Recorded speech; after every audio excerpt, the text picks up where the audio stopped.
बैंकों के कामकाज और गवर्नेंस को लेकर आरबीआई गवर्नर शक्तिकांत दास ने 29 मई को सभी अधिकारियों को सख्त निर्देश दिए हैं।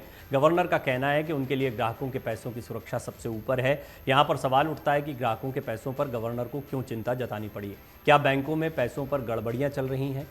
आरबीआई गवर्नर शक्तिकांत दास ने क्या निर्देश दिए हैं, इस रिपोर्ट में आपको डिटेल में बताते हैं। दरअसल पिछले दिनों देश के सरकारी और निजी बैंकों के बोर्ड ऑफ डायरेक्टर्स के साथ एक संवाद कार्यक्रम हुआ था, जिसमें बैंकों को लेकर कई चिंताएं जताई गईं। बैठक के बाद बैंकों के डायरेक्टर्स को आरबीआई की ओर से सख्त दिशा निर्देश भी जारी किए गए। आरबीआई का कहना है कि बैंकों में गवर्नेंस को लेकर कई खामियां पाई गई हैं। ये खामियां गाइडलाइंस जारी करने के बावजूद मिल रही हैं। ऐसे में गवर्नर ने बोर्ड और मैनेजमेंट को इन खामियों से कड़ाई से निपटने के निर्देश भी दिए, इससे भी वो नहीं चूके। अपने संबोधन में शक्तिकांत दास ने कहा कि बैंकों के इन तरीकों से बैंकिंग सिस्टम में उतार चढ़ाव हो सकता है।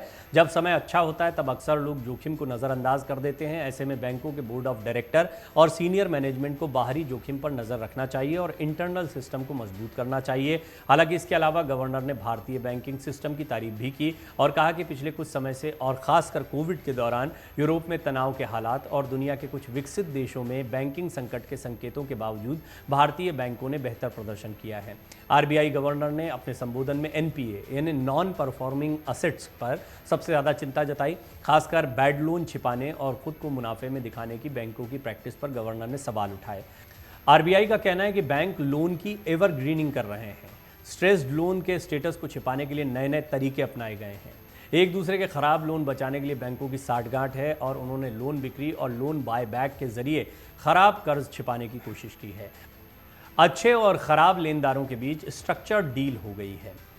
गवर्नर ने कहा कि बैंक खराब लोन की एवरग्रीनिंग कर रहे हैं, यानी ऐसे लोन जो एनपीए की श्रेणी में जाने वाले हैं उनको डिफ़ॉल्ट से पहले कंपनी को और लोन दे दिया जाता है और फिर इस अतिरिक्त लोन से कंपनी किस्त चुकाती है। इससे लोन का साइकिल चलता रहता है और वो लोन एनपीए की श्रेणी में भी नहीं जाता। लेंडर के लोन को इंटरनल या ऑफिस अकाउंट्स के जरिए एडजस्ट किया जाता है। थोड़ा टेक्निकल है, लेकिन कुल मिलाकर इससे आरबीआई के गवर्नर ये समझाना चाह रहे हैं, ये जताना चाह रहे हैं कि प्राइवेट बैंकों में सब कुछ ठीक नहीं चल रहा है। खास तौर पर लोन देने की जो प्रणाली है उसको लेकर वो खासे चिंतित दिखाई दे रहे हैं। अब बड़ा सवाल खड़ा होता है कि क्या प्राइवेट बैंकों में जिनके खाते हैं, प्राइवेट बैंकों के साथ में जो डील करते हैं, उन लोगों को चिंता करनी चाहिए। हालांकि इस पर कुछ नहीं कहा गया है।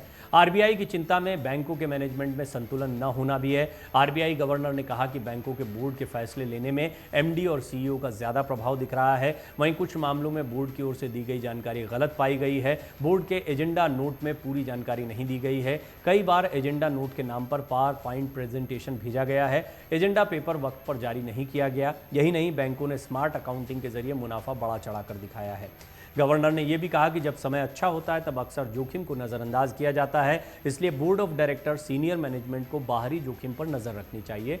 बोर्ड ऑफ डायरेक्टर्स को इंटरनल सिस्टम को मजबूत करना चाहिए। आरबीआई गवर्नर ने निर्देश देते हुए कहा कि बैंकों को सोशल मीडिया और अन्य माध्यम से जारी होने वाली सूचनाओं पर नज़र रखनी चाहिए। बैंकों के सीईओ से कहा गया है कि इस तरह के मामले आने पर मीडिया से तुरंत संपर्क करके सच्चाई को सामने रखा जाए। पहले इस तरह के हालात को काबू में करने के लिए आरबीआई को आगे आना पड़ा है।